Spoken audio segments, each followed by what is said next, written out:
Olá, olá! Hoje vamos falar sobre a doutrina da Igreja e uma perspectiva um pouco mais ampla. Vamos perceber aqui a relação entre a eclesiologia da Idade Média e a eclesiologia em nosso tempo. Bem, eu sou o Benito Pepe, para quem não me conhece, e eu te convido a pensar e refletir comigo. Vamos lá, então. Eu vou informar aqui para vocês que, em primeiro lugar, as referências bibliográficas e a bibliografia consultada eu coloco aqui embaixo na descrição e que você pode observar daqui a pouco. Muito bem. Vamos começar aqui falando, então, sobre o que é eclesia, já que nós estamos falando sobre esse tema. A palavra grega eclesia significa assembleia, reunião de pessoas. Mas aqui vamos evidenciar que estas são as pessoas que amam e que seguem Jesus Cristo, ou seja, a Igreja de Cristo. Melhor ainda, é o conjunto de pessoas regeneradas em todos os tempos, em todas as épocas, aqui na Terra e também as que já estão no céu, conforme os registros neotestamentários. Por exemplo, em Hebreus, no capítulo 12, no versículo 22 a 24, diz assim: Mas vós vos aproximastes do monte Sião e da cidade do Deus vivo, a Jerusalém celestial, e de milhões de anjos reunidos em festa, e da assembleia dos primogênitos, cujos nomes estão inscritos nos céus, e de Deus, o juiz de todos, e dos espíritos dos justos que chegaram à perfeição, e de Jesus, mediador de uma nova aliança, e do sangue da aspersão mais eloquente que o de Abel. Bem, temos assim, então, uma igreja na terra, a igreja visível, e uma igreja no céu, a igreja invisível, a igreja celeste. É onde estão os anjos e os santos juntos a Deus.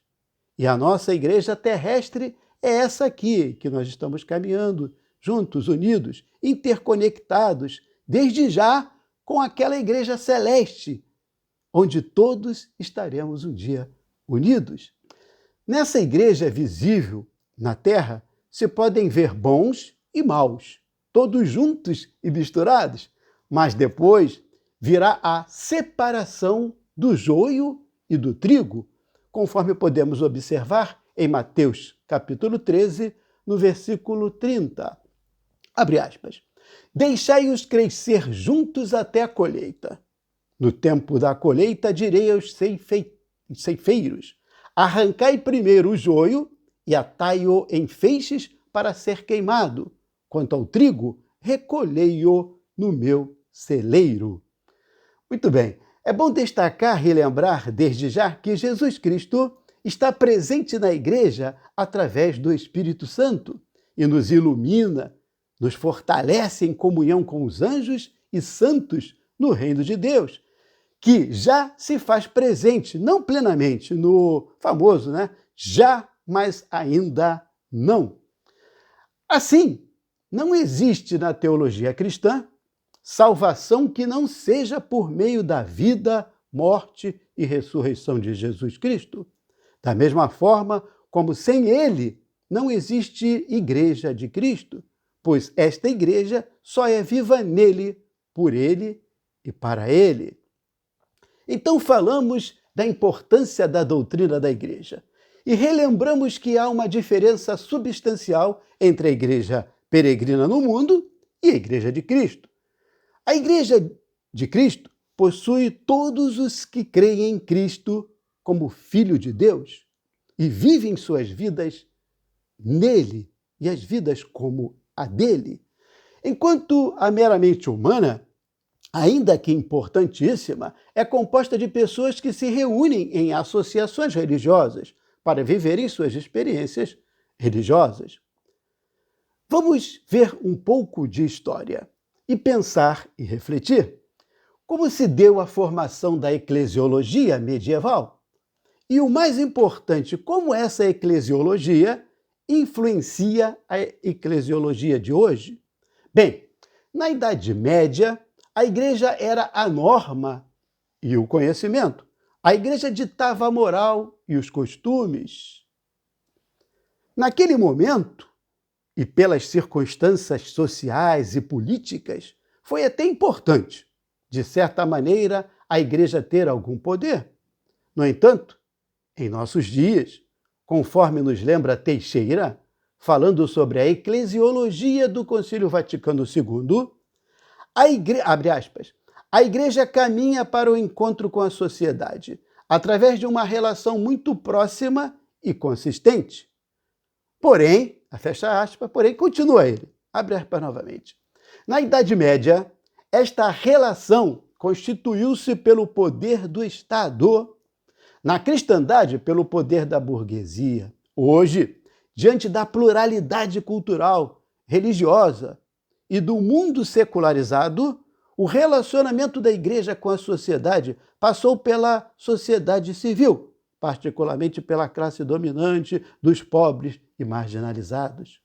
Nesta concepção, o Papa Paulo VI afirma que a igreja é servidora da humanidade. Assim, o resgate do humano, iluminado pela fé, constitui o gancho para a presença pública da igreja na sociedade.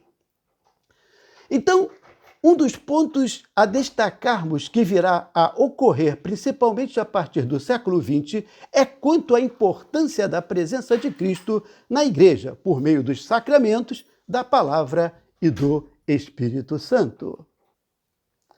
Falando ainda do Concílio Vaticano II, que a propósito ocorreu ali entre 1962 e 1965, e especialmente falando-se do Lumen Gentium, luz para os pagãos, onde vai declarar que a igreja é velute sacramentum, ou seja, como já dissemos, como um sacramento.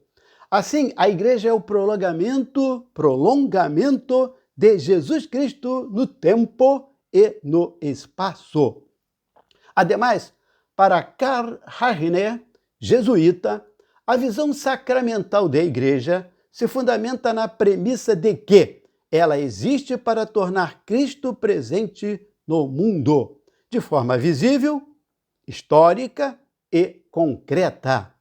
Em Mateus 18, versículo 20, vemos, abre aspas, pois onde 2 ou 3 estiverem reunidos em meu nome, ali estou eu no meio deles, disse Jesus.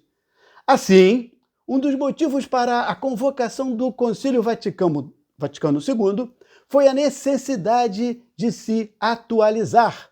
Ele queria se atualizar, ele queria estar presente no mundo, colocar-se em dia, como se diz em italiano, um aggiornamento, conforme Teixeira vai dizer, abre aspas, e o aggiornamento, uma igreja atenta às vicissitudes do mundo moderno, inserida na atualidade e aberta ao diálogo com o diferente. A igreja tinha perdido, por um lado, o diálogo com o mundo moderno, com a história e com o homem, e por outro, a coerência com sua verdadeira tradição e renovação. Por isso, lançou-se para recuperar essa defasagem. E conforme ainda conclui em seu texto o mesmo Teixeira, abre aspas, dessa forma, uma igreja aberta para o mundo é capaz de dialogar com a pluralidade da cultura, com outras religiões e com as ciências, de identificar os problemas da humanidade e procurar soluções cabíveis, segundo o projeto de Deus para o homem, e de permanecer fiel ao seu chamado de salvação e testemunho de Cristo. Bem, as reformas, do meu ponto de vista, e todas elas, a reforma protestante, a chamada contra-reforma católica, e principalmente o Concílio Vaticano II, e tudo isso que ocorreu na história da cristandade, desde a Idade Média e até a atualidade, né? É muito importante. Eu concluo lembrando um pequeno texto que eu escrevi há alguns anos atrás, E em que sumamente eu disse que as igrejas cristãs, elas devem manter a busca pela convergência e não se preocupar com as divergências. A unidade dos cristãos é muito importante, né? Porque ela deve influenciar uma igreja a outra, de maneira que elas ambas cresçam, todas as igrejas devem crescer, né?